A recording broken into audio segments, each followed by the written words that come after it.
नमस्कार। हिंदी और अनुवाद विषयक इस व्याख्यान माला के अंतर्गत आपका स्वागत है। आज इस श्रृंखला के अंतर्गत हम चर्चा करेंगे संस्कृत साहित्य के अनुवादक आचार्य सोमनाथ। संस्कृत साहित्य विपुल साहित्य के रूप में हमारे सामने उपस्थित है। अनेक प्रकार की रचनाएं, अनेक प्रकार की विधाएं और शास्त्र और साहित्य संबंधी चिंतन की एक सशक्त और सुदीर्घ परंपरा संस्कृत के पास है। वहाँ भाषा चिंतन भी हुआ है, व्याकरण चिंतन भी हुआ है, काव्यशास्त्रीय चिंतन भी हुआ है। साहित्य सृजन के, जिसे सृजनात्मक साहित्य के अंतर्गत हम देखें तो गद्य और पद्य की कालजयी रचनाओं का सृजन भी हुआ है। वैदिक औपनिषदिक साहित्य की बात करें, पौराणिक साहित्य की बात करें, नीति साहित्य की बात करें, सब कुछ संस्कृत के पास उपलब्ध है। इसीलिए संस्कृत को अनेक भारतीय और विश्व की भाषाओं की स्रोतस्विनी भाषा कहा भी जाता है। इसी संस्कृत साहित्य से हिंदी में अनुवाद करने वालों की बहुत से कवि, आचार्य और तमाम दूसरी विधाओं में सृजन करने वाले रचनाकार, वो संस्कृत की इन समस्त रचनाओं से प्रभावित भी हैं और उनसे ग्रहण भी करते हैं, स्वीकार भी करते हैं। तुलसी ने तो कहा ही, नाना पुराण निगम आगम, ये सब पढ़कर उन्होंने अपनी महाकाव्यात्मक रचना रामचरितमानस का सृजन किया है। कृष्ण भक्ति काव्य के स्रोत अगर हम खोजें तो संस्कृत साहित्य में है। राम भक्ति साहित्य के स्रोत संस्कृत साहित्य में है। संतों और सूफी कवियों ने भी प्रचुर मात्रा में संस्कृत साहित्य का गहन गंभीर अध्ययन किया हुआ है। इसका बोध भी हमें साहित्य के अध्ययन से होता है। कहीं दर्शन का, कहीं अध्यात्म का, कहीं भक्ति का, कहीं प्रकृति का, ऐसे सुंदर उदाहरण हमें मिलते हैं। ऐसे ही प्रतिष्ठित आचार्य कवि जो सोमनाथ के नाम से हिंदी साहित्य में जाने जाते हैं, सोमनाथ रीतिकाल के एक महत्वपूर्ण आचार्य के रूप में प्रतिष्ठित हैं और सोमनाथ ने बहुत सी रचनाएं, बृहत और छोटी, मौलिक और अनुदित, इनका सृजन किया है।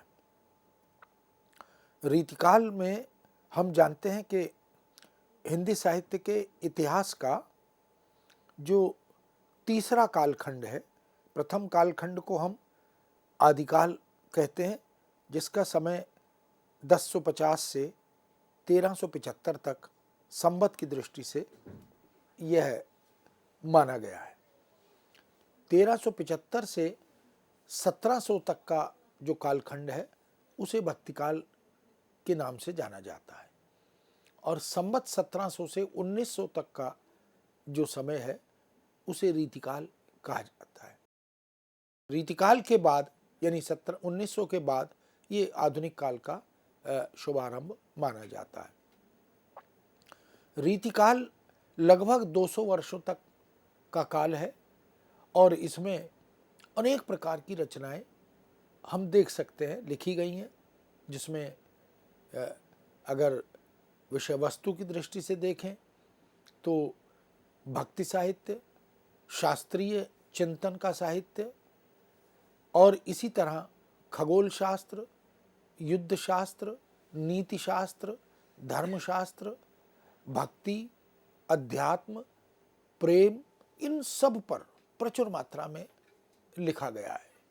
नीति काव्य तो रीतिकाल में बहुत बड़ी संख्या में लिखित है, लेकिन रीतिकाल के ही अनेक कवियों ने अपेक्षा अनुसार समयानुकूल संस्कृत साहित्य से जो कुछ ग्राह्य था उसको स्वीकार किया। न केवल संस्कृत साहित्य से अपितु अनेक स्थल ऐसे भी हैं, उदाहरण ऐसे भी हैं जहाँ नाथ साहित्य से, जैन साहित्य से, सिद्ध साहित्य से, जहाँ भी कहीं उन्हें कुछ अपने विषय वस्तु के अनुकूल स्रोत दिखाई देता है, उसको वो आत्मसात करते हैं। रीतिकाल की कविता को अगर विषय वस्तु के आधार पर देखें तो बहुत से आचार्यों ने उसे श्रृंगार काल कहने की वकालत की है, लेकिन बड़ी संख्या में रीतिकाल नाम से बहुत सारे लोग सहमत हैं। इतिहासकार या साहित्य के चिंतक, उनका कहना यह है कि रीति एक तत्व है और रीति तत्व का समावेश इस काल में सर्वाधिक है। सभी कवियों ने सीधे, प्रत्यक्ष या प्रकारांतर से रीति तत्व का अपनी कविता में समावेश किया, इसलिए इसे रीतिकाल कहना तुलना में कहीं बेहतर है, उपयुक्त है। लेकिन श्रृंगार भी इस युग की 4 काव्य धाराएं हम देखते हैं। रीतिकाल में कविता को, साहित्य को विभक्त करें तो इतिहासकारों ने उसे 4 वर्गों में बांटा है। पहला रीति काव्य, यानी रीति को केंद्र में रखकर, जिसमें काव्य के सभी अंगों को, काव्य शास्त्र के सभी विषयों को विवेचित किया गया। रस को, ध्वनि को, अलंकार को, वक्रोक्ति, औचित्य आदि, रीति आदि, इन सब की चर्चा विस्तार से की गई है। अब इन सब के वर्णन की परंपरा जो संस्कृत साहित्य में विद्यमान थी, आदि आचार्य भरत मुनि से लेकर, चाहे वो दंडी हो, वामन हो, आनंदवर्धन हो, विश्वनाथ हो, या जगन्नाथ हो, या अन्य बहुत से काव्यशास्त्रीय चिंतक हों, उन सब से रीति तत्व को ग्रहण करते हुए, यानी इन सब का वर्णन करते हुए, लक्षण उदाहरणों के साथ वह शास्त्रीय सृजन करते हुए, जो कवि रीतिकाल के, जो दरबारी कवि थे, राजाज्ञा के अनुकूल या के अनुसार वो शास्त्र का सृजन कर रहे थे, निर्माण कर रहे थे। राजा महाराजाओं के मनोमस्तिष्क में भी कविता करने की भावना जागृत हो गई थी। दरबार में रहते हुए कवि जब अपने काव्य छंदों का वर्णन करता है तो उनकी जब वाहवाही होती है और दरबार में बैठे हुए लोग जब उनकी प्रशंसा करते हैं, तो इन आश्रयदाता राजाओं के मन में भी काव्य करने का, काव्य सृजन का एक भाव जागृत होता है।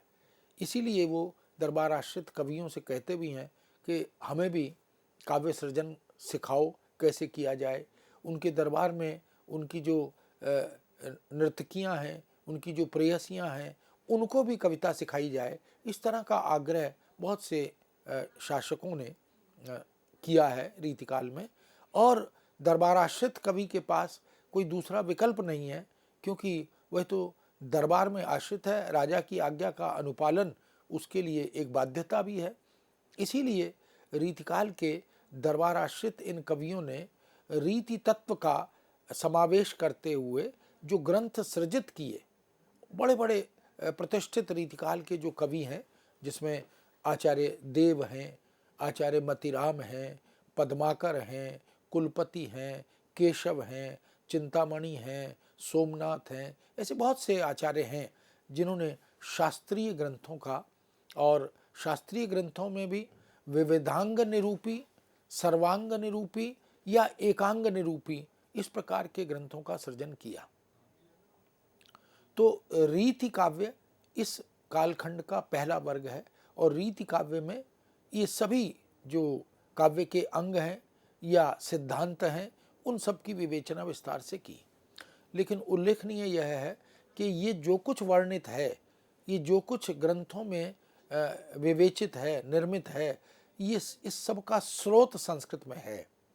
यानी अगर रस निरूपण की रचना तैयार करनी है, जैसे मतिराम ने रसराज लिखा, रसराज श्रृंगार को कहते हैं। अब रसराज के बहाने उन्होंने संस्कृत साहित्य के वह जो रस की विवेचना करने वाले ग्रंथ हैं, ग्रंथकार हैं, उनका अध्ययन किया, और उनके आधार पर फिर उन्होंने हिंदी में काव्य शास्त्रीय ग्रंथ रसराज का निर्माण कर दिया। अलंकार निरूपण के ग्रंथ पढ़े तो उसके आधार पर ललित ललाम लिख दिया। इसी तरह कवि प्रिया और रसिक प्रिया ये आचार्य केशव ने निर्मित की, तो उनके भी स्रोत संस्कृत साहित्य में दिखाई देते हैं। इसी परंपरा में आचार्य सोमनाथ भी हैं। सोमनाथ ने भी रस पीयूष निधि नामक ग्रंथ जब लिखा तो काव्यशास्त्रीय बहुत से संस्कृत ग्रंथों का अध्ययन किया और वहाँ से जो ग्राह्य उन्हें प्रतीत हुआ वो लिया और उसका विवेचन उन्होंने कर दिया। लेकिन इस सब के साथ साथ, यानी शास्त्रीय ग्रंथ निरूपण इस परंपरा के साथ साथ, उस काल में, रीतिकाल में दूसरा वर्ग था रीति सिद्ध कवियों का, जिन्होंने रीति को सिद्ध तो कर लिया था, अध्ययन के आधार पर, अभ्यास के आधार पर वो रीति तत्व को, काव्य के अंगों को, इन सब को भली भांति जानते थे, लेकिन वो लक्षण ग्रंथों के फेर में नहीं पड़े। उन्होंने लक्ष्य ग्रंथ सृजित करने का काम किया, यानी जो लक्षण थे उन्हें अपने मनोमस्तिष्क में रखा, वो जानते थे, लेकिन वो लक्षण आदि के सृजन में अपनी प्रतिभा का प्रयोग उपयोग न करके केवल उनके आधार पर बड़े रोचक, बड़े सुंदर, बड़े मोहक छंद, इनका निर्माण कवित्वों में, सवैयों में, दोहों में, इस प्रकार के तमाम ग्रंथों का सृजन उन्होंने किया। लेकिन उनके स्रोत भी अगर हम खोजते हैं, जैसे बिहारी की सतसई के स्रोत खोजें, तो संस्कृत में प्रचुर मात्रा में उनके दोहों का स्रोत हमें मिलता है, चाहे वो श्रृंगार का हो, भक्ति का हो, प्रेम का हो, नीति का हो, तमाम तरह के। और इसी तरह बिहारी के अतिरिक्त रीति सिद्ध अन्य अनेक कवियों में भी हम देख सकते हैं। तो रीति सिद्ध दूसरी परंपरा है, और तीसरी परंपरा रीति मुक्त काव्य की है। रीति मुक्त काव्य जिसमें घनानंद, बोधा, आलम, ठाकुर, द्विजदेव आदि कवि मिलते हैं। ये सब वो कवि हैं जिनको स्वच्छंद कवि कहते हैं।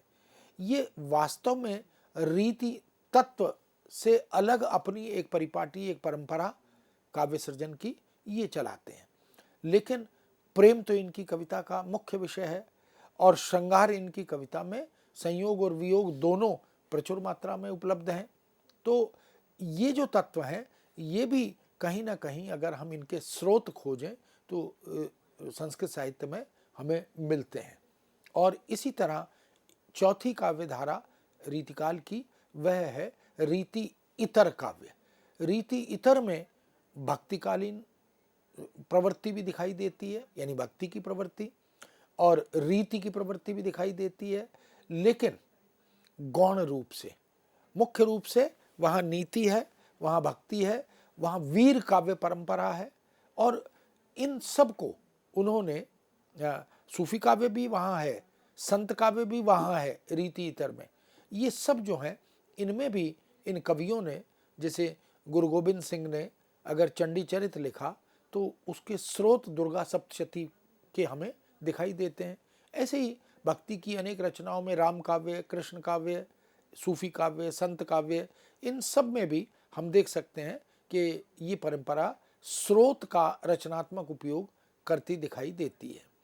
इस तरह हम कह सकते हैं कि संस्कृत साहित्य ने हिंदी की रीतिकालीन काव्य शाखा को, काव्य धारा को, उसकी चारों जो काव्य धाराएँ हैं उनको और उनके रचनाकारों को प्रेरित किया, प्रभावित किया, और प्रचुर मात्रा में स्रोत सामग्री उनके सामने प्रस्तुत की।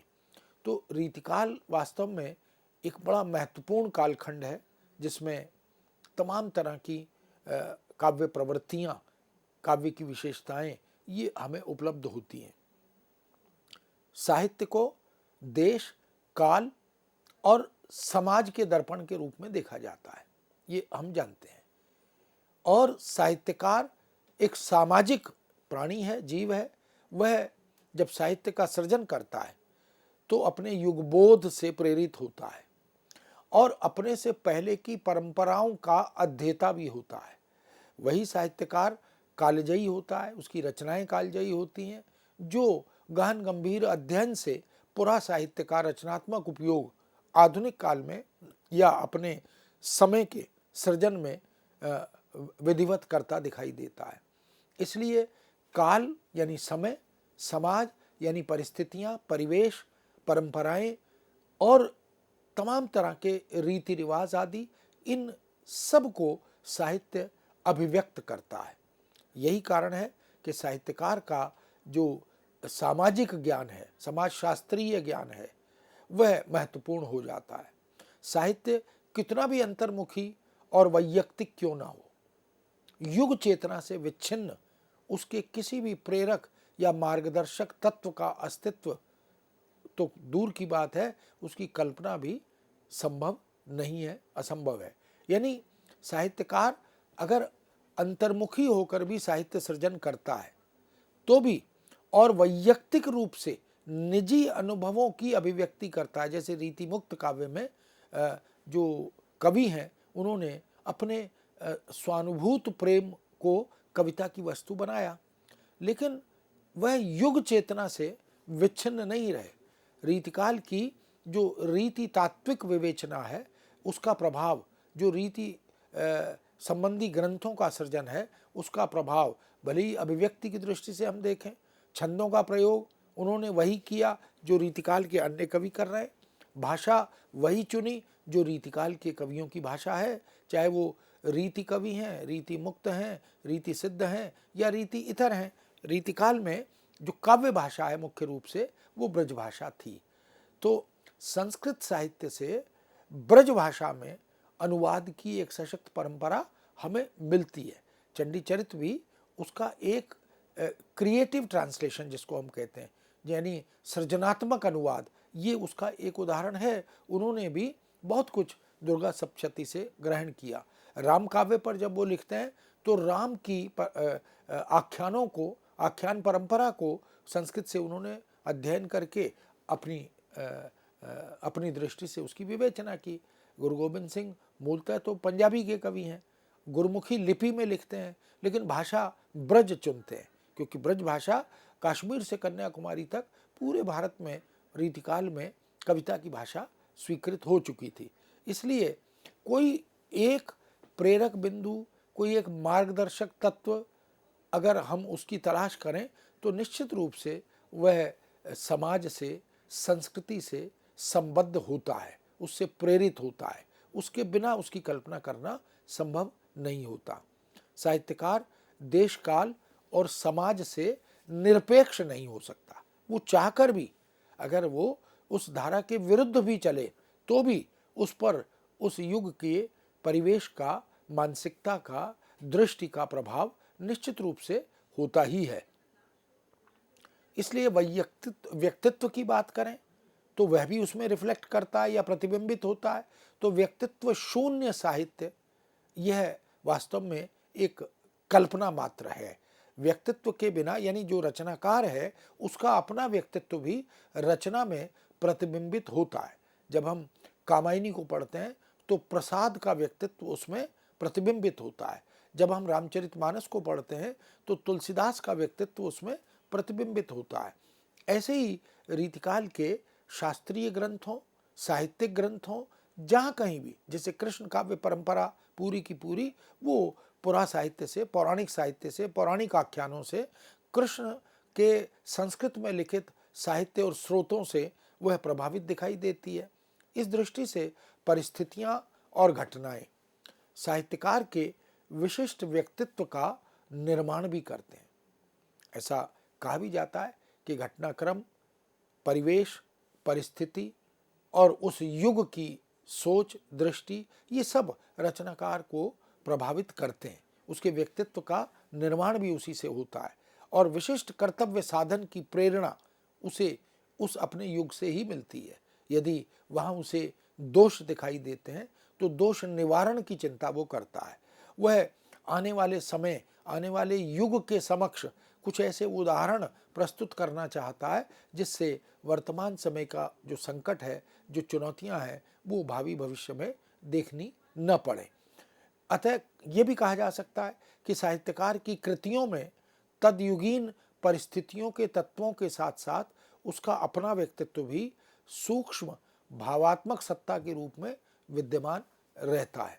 हम बड़ी बड़ी प्रबंध रचनाओं को देखें, मुक्तक रचनाओं को देखें तो जैसे दोहे बिहारी ने लिखे, वो दोहे अनुपम हैं, विलक्षण हैं और उन दोहों को पढ़कर, जैसे दोहे कबीर ने लिखे, ये संतों के, सूफियों के साहित्य को या राम भक्त और कृष्ण भक्त कवियों के साहित्य को हम देखें तो निश्चित सूरदास का व्यक्तित्व कृष्ण भक्ति साहित्य में रिफ्लेक्ट करता है, प्रतिबिंबित होता है। मैया कबहू बढ़ेगी चोटी, कितनी देर मोए दूध पीवत भई, ये अबहू है छोटी। अब ये सूरदास का जो बाल मनोविज्ञान है, जो वात्सल्य चित्रण है, वो सूर की छवि को हमारे सामने उकेरता है। यही तुलसीदास में, यही जायसी में, यही संत कबीर में, गुरु नानक में, इन सब में हम देख सकते हैं। अनुवादक की स्थिति साहित्यकार से कुछ भिन्न होती है। अनुवादक वास्तव में काल चिंतक भी होता है, क्योंकि जब वह किसी रचना या रचनाकार का अनुवाद करने का मन बनाता है तो उसे उस युग में प्रविष्ट होना पड़ता है, प्रवेश करना पड़ता है, और उस युग की मानसिकता को, उस युग के दर्शन को, उस युग की परिस्थितियों को, उस युग के भाषाई वैविध्य को, विषय वस्तु की विवेचना और उसके स्रोत और आधार को, इन सब को उसे देखना भी पड़ता है।